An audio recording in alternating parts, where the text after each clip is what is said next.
आपने कैसे और क्यों इस्लाम मुखालिफ किताब लिखने का फैसला किया? आपकी जिंदगी ईमान के लिहाज से कैसी थी? आपका ईमान किस पर था? आपका सबसे भारी और अफसोसनाक इजहार क्या था जो आपने इस्लाम के लिए इस्तेमाल किया? आपके करीबी लोगों का रद्द अमल क्या था जब आप मुसलमान हुए? मैं सोचता था इस्लाम झूठ है, इस्लाम एक खतरा है। मुझे 2000 से ज्यादा मौत की धमकियां मिली और आखिरकार मैंने इस्लाम मुखालिफ किताब लिखने का फैसला किया। खुदा मुझे इशारा दे ताकि मैं 100% जान लूं यही दुरुस्त रास्ता है। मैं इस वजह से 2 दिन तक सो नहीं सका। मैं इसे तस्लीम ना कर सका। ये इंतहाई अजीब था। अस्सलाम वालेकुम भाई जोराम एंड क्लेवरन, आपके आने का शुक्रिया और आपको देखकर बहुत खुशी हुई। मैं पहले आपसे ये पूछना चाहता हूँ कि जोरम कौन है? वालेकुम अस्सलाम। मुझे बुलाने का बहुत शुक्रिया। यहाँ आना मेरे लिए बहुत इज्जत की बात है। जोराम वॉन क्लेवरन 23 जनवरी 1979 को एम्स्टरडैम में एक आम से घराने में पैदा हुआ जिसमें बाप, माँ, भाई, छोटी बहन और एक बिल्ली थी। एम्स्टरडैम में मैं एक प्रोटेस्टेंट घराने में पला बढ़ा। हाई स्कूल से फरागत के बाद मैंने कंपैरेटिव रिलीजन पढ़ा। मैं चंद साल एक उस्ताद रहा हॉलैंड में और ख़ुसूसन मेरी ज़िंदगी में बहुत सी चीज़ें थीं। जब मैं एक अमूमी नज़र डालता हूँ और जब इस्लाम की बात आई तो मैं सियासी तौर पर फ्रीडम पार्टी की तरफ से सरगर्म हो गया। मैं पार्लियामेंट का मेंबर बना और बिलाखिर मैंने एक इस्लाम मुखालिफ किताब लिखने का फैसला किया। इसका आगाज़ एक इस्लाम मुखालिफ किताब से हुआ, फिर ये खुदा की तलाश में बदली और एहतताम मेरे मुसलमान होने पर हुआ। आपकी जिंदगी ईमान के लिहाज से कैसी थी? आपका किस पर ईमान था? मुसलमान होने से पहले मैं इस्लाही चर्च से एक प्रोटेस्टेंट ईसाई था। हम बाइबल पढ़ते थे, हम सबके नाम बाइबल से थे, हम सबका बपतिस्मा हुआ था, हम चर्च जाते थे वगैरह वगैरह। यानी हम इस लिहाज से काफी हद तक ईसाई थे। जाहिर है कि मेरा खालिक कायनात पर ईमान था, मेरा जन्नत दोज़ख पर ईमान था, मेरा फरिश्तों की वही पर ईमान था और जाहिर है उस चीज पर भी जो ईसाइयों को मुसलमानों से अलग करती है। यानी मेरा ये ईमान था कि यीशु मसीह खुदा के बेटे हैं और ज्यादा फलसफियाना लिहाज से मेरा ईमान था कि वो खुद खुदा हैं। मेरा दोबारा जिंदा किए जाने पर ईमान था और जाहिर है कि मसीह अलैहिस्सलाम की मसलूबियत पर भी, और मेरा कफारे पर ईमान था। लेकिन ट्रिनिटी एक इंतहाई पेचीदा तस्वुर है। ख्वाह आप माने या नहीं, ये वाकई बहुत पेचीदा है क्योंकि बाइबल में खुदा के बारे में कहा गया है कि खुदा लाफानी है। लेकिन अगर आप लाफानी हैं लेकिन फिर भी आप मर जाते हैं तो आप बैक वक्त लाफानी और फानी नहीं हो सकते। यही वो चीज थी कि जब मैं जरा बड़ा हुआ 16-17 साल का तो मैंने इस पर एतराजात शुरू किए कि ये लॉजिकल बात नहीं है। मैंने कई लोगों, पादरियों, तबलीगियों, हत्ता के रब्बियों से बात की लेकिन मिलने वाले जवाब ज्यादा तसल्ली बख्श नहीं थे। उसने इसे मेरे लिए पेचीदा बना दिया और मेरे जहन में इस किस्म के कुछ शकूक रह गए थे। लेकिन मैंने कहा ठीक है, इसको छोड़ो। और मैंने एक जज की तरह सोचा, बस यकीन कर लिया। और शायद मैं इतना ज़हीन नहीं कि सारी बात समझ सकूं। इसके बावजूद मैं खुदा पर ईमान रखता था। मेरा फिर भी ईमान था कि मसीह अलैहिस्सलाम एक बहुत अहम शख्स हैं। मेरा ईमान था कि वो खुदा के बेटे हैं, लेकिन इसकी हकीकत को मैंने इसी पर छोड़ दिया।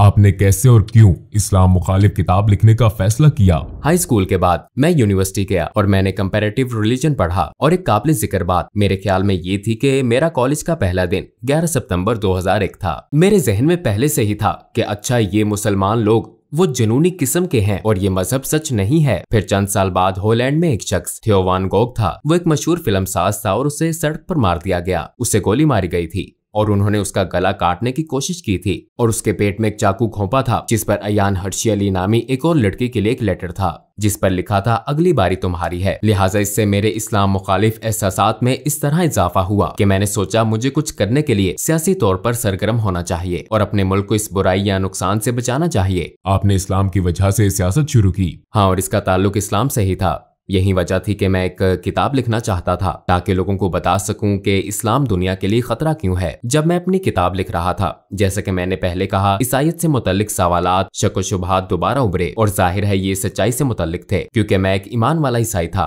और मेरे ईसाईयत के सवालात को बिलाखिर इस्लामी अंदाज में जवाब मिला। क्योंकि जाहिर है जब मैंने किताब लिखनी शुरू की तो बहुत से लोगों का ख्याल था कि ये कोई सियासी किताब है, लेकिन ये सियासी इतनी नहीं थी। ये एक मजहबी किताब थी क्योंकि मैं लोगों को बताना चाहता था कि इस्लाम एक खतरनाक मजहब क्यों है, और मैंने इसे एक ईसाई नुक्ता नजर से लिखा था। लिहाजा आगाज में मैंने ईसाईयत में खुदा के तसव्वुर और इस्लामी तसव्वुर के दरमियान मवाजना शुरू किया। लेकिन चूंकि मुझे ट्रिनिटी के बारे में ये शकूक थे और मुझे इस्लाम में तौहीद यानी खुदा का एक होना नजर आया, हाँ ये ज्यादा माकूल बात लगती है। और फिर मैंने सोचा ठीक है, मैंने बाइबल दोबारा पढ़ी ताकि अपना ईमान ताजा करूं कि इस्लाम में तौहीद का तसव्वुर ईसाई तसव्वुर क्यों नहीं है। लेकिन जब मैं पुराना ओहदनामा पढ़ रहा था और मैंने देखा कि पुराने ओहदनामे में पैगंबर ने कहा था एक खुदा एक खुदा एक खुदा, और फिर मैंने सोचा ठीक है, मैं नए ओहदनामे में सिर्फ यीशु मसीह के अल्फाज देखूंगा। और फिर मुझे नए ओहदनामे में ये कहानी मिली। एक शख्स मसीह अलैहिस्सलाम के पास आया और पूछा, जिंदगी में अहम तरीन चीज क्या है, मैं जन्नत कैसे पा सकता हूँ। उन्होंने जवाब दिया,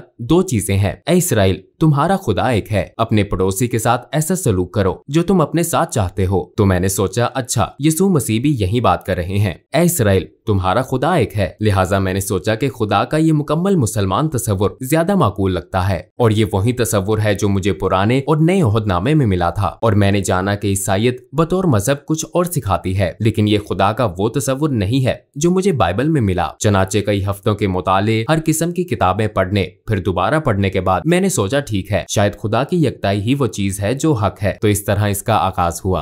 अपनी तहकीक के दौरान आपने कौन से वसाइल इस्तेमाल किए? चूंकि मैं काफी हैरान परेशान था, लिहाजा मैंने उन मजहबी मामलात पर कई अथॉरिटीज को खत लिखे, और एक तहरीर मैंने शेख अब्दुल हकीम मुराद को लिखी थी जो कैम्ब्रिज यूनिवर्सिटी के प्रोफेसर हैं। ये जाहिर है एक लिहाज से बड़ी अजीब बात थी, क्योंकि मैं पहले एक सियासतदान था, फिर भी मैं इस्लाम मुखालिफ मकसद से इस्लाम के खिलाफ एक किताब लिख रहा था, और मैं दूसरे मुल्क के मुसलमान प्रोफेसर से पूछ रहा हूँ क्या आप मेरी मदद कर सकते हैं।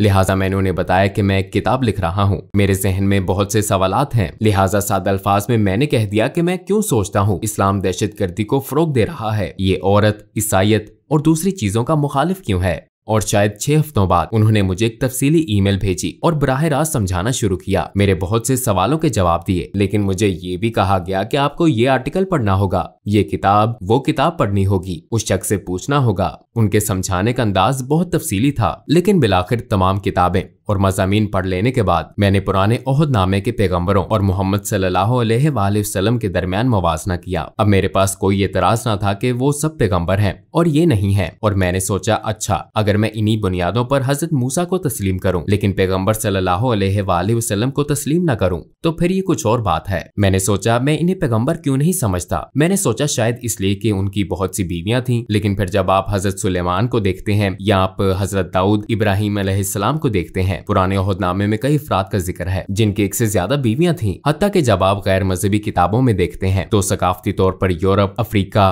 एशिया, हर जगह ऐसे मर्द हैं जो कई वजूहात की बिना पर कई बीवियां रखते हैं। तो मैंने सोचा कि अच्छा, ये भी कोई वजह नहीं हो सकती। तो एक एक करके ये तमाम वजूहात यकजा हुई। बिलाखिर मैंने सोचा कि मुझे कहना पड़ेगा ये सब पैगंबर नहीं है, मगर मेरा इस पर ईमान न था, क्योंकि मेरे ख्याल में जो काम उन्होंने किए, जो बातें उन्होंने की, जो मौजज़ात दिखाए, वो अपनी बातों और कामों से साबित शुदा थे। लिहाजा फिर तो वो है। और फिर मैंने कहा फिर मुझे ये तस्लीम करना पड़ेगा कि मोहम्मद सल्लल्लाहु अलैहि वसल्लम भी पैगंबर हैं। लेकिन मुझे इसमें शुबा था। तो पहले मैंने सोचा कि तारीख मुझे बताती है कि वो सबसे बुरे शख्स हैं। फिर मैंने कहा कि शायद वो इतने बुरे ना हो, लेकिन वो पैगंबर भी ना हो। और बिलाखिर मुझे ये शुबा होने लगा कि वो पैगंबर ही हैं। हाँ, इसी बात ने मुझे एक बार फिर कई किताबें पढ़ने पर मजबूर किया। और एक बात जो मेरे ख्याल में अब्दुल हकीम मुराद के बारे में बहुत दानिशमंदाना थी, वो ये थी कि उन्होंने कहा तुम इस्लाम मुखालिफ दलाइल पर जो किताबें पढ़ते हो वो गैर मुस्लिमों ने लिखी हैं। अगर तुम ईसाईयत के बारे में मजीद जानना चाहते हो तो मुल्हिदों की किताबें ना पढ़ो, बल्कि ईसाइयों की लिखी किताबें पढ़ना शुरू करो। वो इस पर क्यों ईमान रखते हैं, उनके दलाइल क्या हैं। लिहाजा इस्लाम के हवाले से भी तुम्हें यही करना चाहिए। इस्लामी असातिज़ा,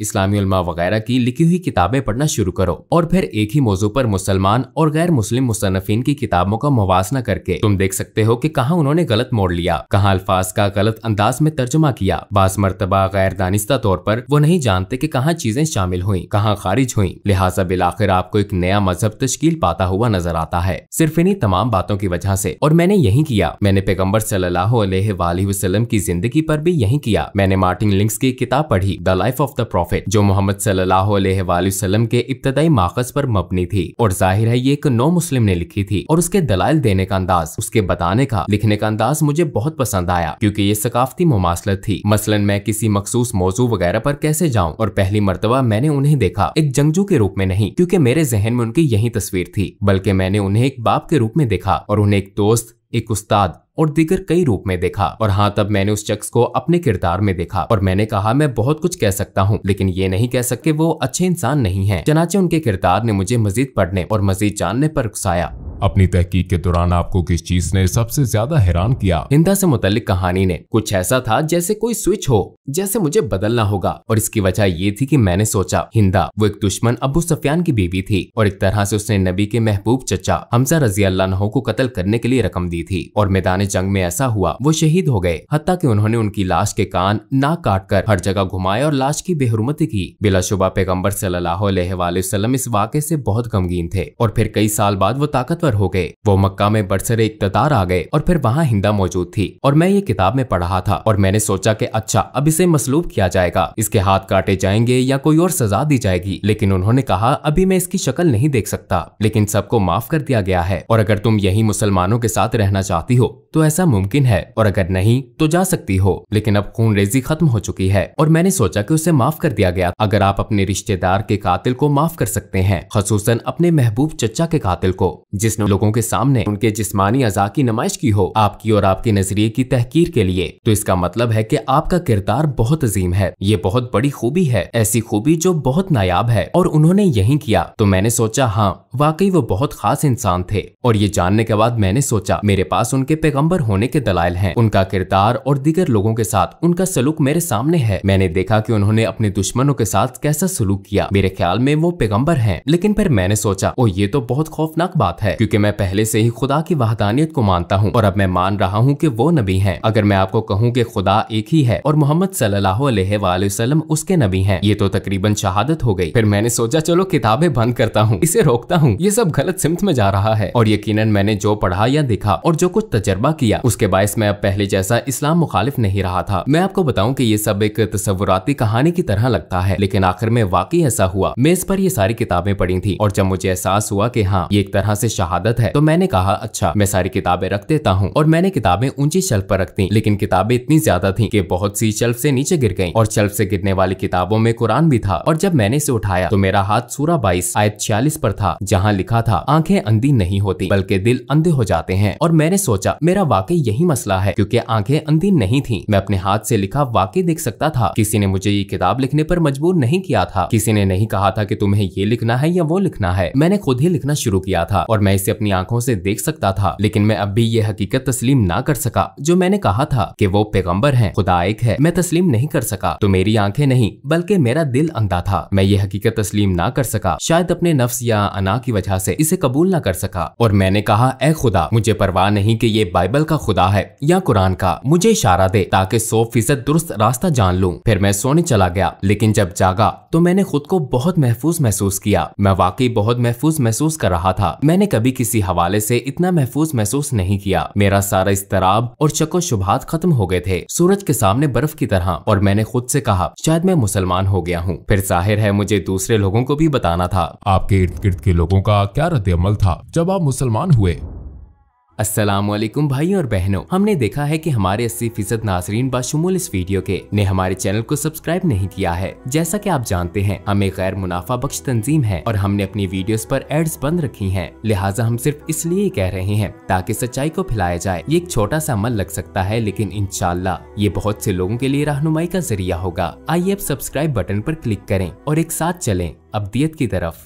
आपके इर्द गिर्द के लोगों का क्या रद्द-ए-अमल था जब आप मुसलमान हुए? अक्सर का रद्द-ए-अमल मनफी था। यकीनन बहुत से लोगों के लिए, खसूसन कुछ अंकल और आंटियों के लिए एक सदमा था। उन्हें खबरों से इसका पता चला और जब अपनी माँ को बताया तो वो रोने लगी। और मेरी बीवी काफी खुले जहन की थी। हाँ, वो इस बारे में बहुत मुस्बत थी। उसने कहा अच्छा अगर इस्लाम ही आपका हकीकी ईमान है और ये आपके दिल में है, मैं कौन हूँ? और मेरी पिछली मुलाजमत के कुछ साथी काफी जारहाना थे। मुझे 2000 से ज्यादा मौत की धमकियां मिली मुझे सपोर्ट करने वालों की तरफ से जिन्होंने मुझे वोट दिया था। लोगों ने इंतहाई नफरत अंगेज बातें की। हम तुम्हारी बीवी का रेप कर देंगे, तुम्हें गोलियां मार देंगे, हमें तुम्हारे बच्चों का स्कूल मालूम है, वगैरह वगैरह। इनमें से ज्यादातर यकीनन अहमक हैं, क्योंकि वो कंप्यूटर पर फजूल लिखने वाले पागल लोग हैं। तो वो काफी मुश्किल वक्त था और मुझे अपने काम पर भी जाना था। और ये एक ईसाई तंजीम थी। उसके लीडर ने कहा ये नाकाबिले यकीन है और उसने कहा हाँ मैंने तब्दीली तब्दीली महसूस की थी जब तुम रेडियो पर मखसूस मौजुआत पर बोलते थे तो कुछ ज्यादा ही नरम मिजाज होते थे, पहले की तरह सख्त नहीं। तुम मुसलमान हो रहे थे और जब मैंने कहा हाँ मैं मुसलमान हो गया था तो उसने कहा कि मैं इस वजह से 2 दिन तक सो नहीं सका, मैं इसे तस्लीम न कर सका। ये इंतहाई अजीब था, लेकिन मेरे लिए सबसे मुश्किल काम अपने दादा को बताना था क्योंकि मेरे दादा मरने वाले थे। उनकी उम्र तकरीबन 93-94 साल थी और वो घर में बिस्तरे मर्ग पर थे। मुझे उन्हें बताना था और मेरी माँ ने मुझे कहा था तुम्हें बताना होगा कि तुम्हारे दादा उनके वालिद थे। तो मैंने कहा अच्छा तो फिर आपको मेरे साथ आना पड़ेगा। वो एक ढाल की तरह थे और मैंने सिर्फ इतना कहा कि दादा मैं मुसलमान हो गया हूँ और फिर उन्होंने अपनी आंखें बंद कर ली और मैंने सोचा कि उनकी सांसें बंद हो गई हैं क्योंकि वो बहुत बूढ़े थे और कुछ देर के लिए वाकई उनकी सांसें रुक गईं और फिर वो दोबारा सांस लेने लगे और उन्होंने मेरी तरफ देखा और कहा चलो कम से कम तुम कैथोलिक तो नहीं बने।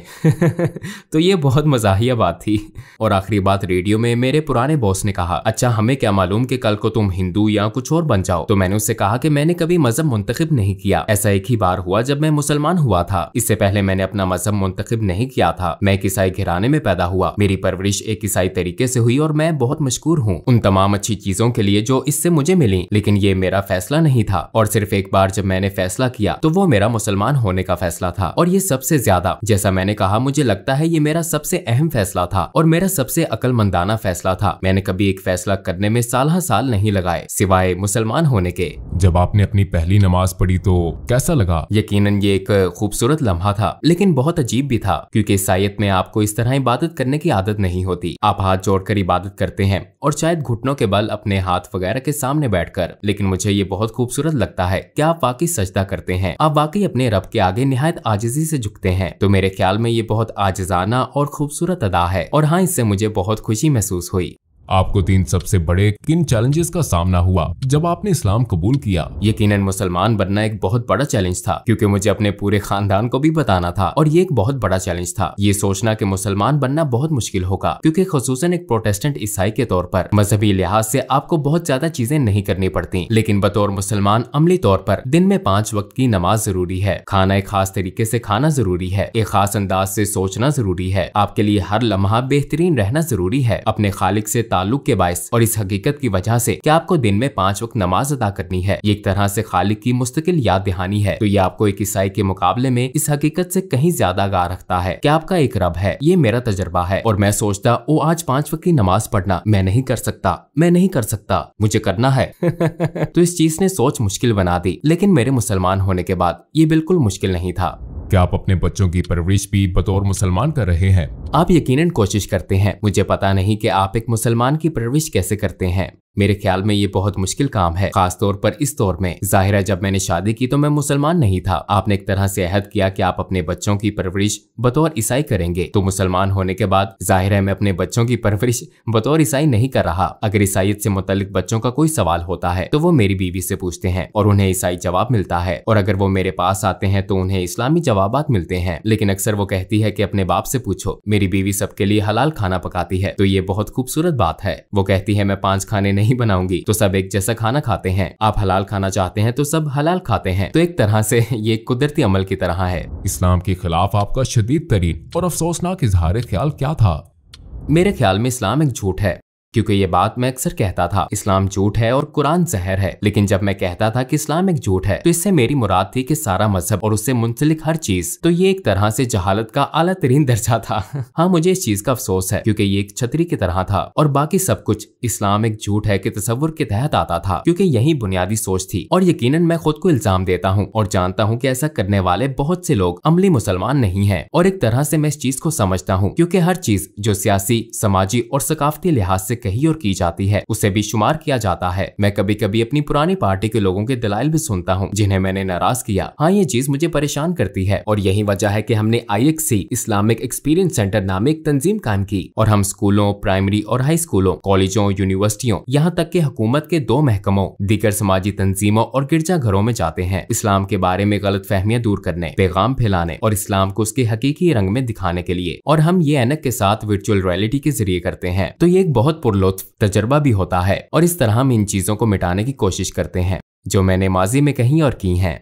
लोगों को इस्लाम के बारे में कैसे तहकीक करनी चाहिए? क्या आप सिर्फ गूगल सर्च का मशवरा देते हैं? नहीं, मैं यकीनन गूगल का मशवरा नहीं दूंगा। मैं कभी इसका मशवरा नहीं दूंगा। मैं कहूंगा कि कंप्यूटर बंद कर दो। नहीं, मेरे ख्याल में ये बहुत जरूरी है कि लोग किताबें पढ़ें, असली सफात वाली किताबें। मैं मशवरा दूंगा मार्टिन लिंक्स की किताब Muhammad his life based on the earliest sources पढ़ें।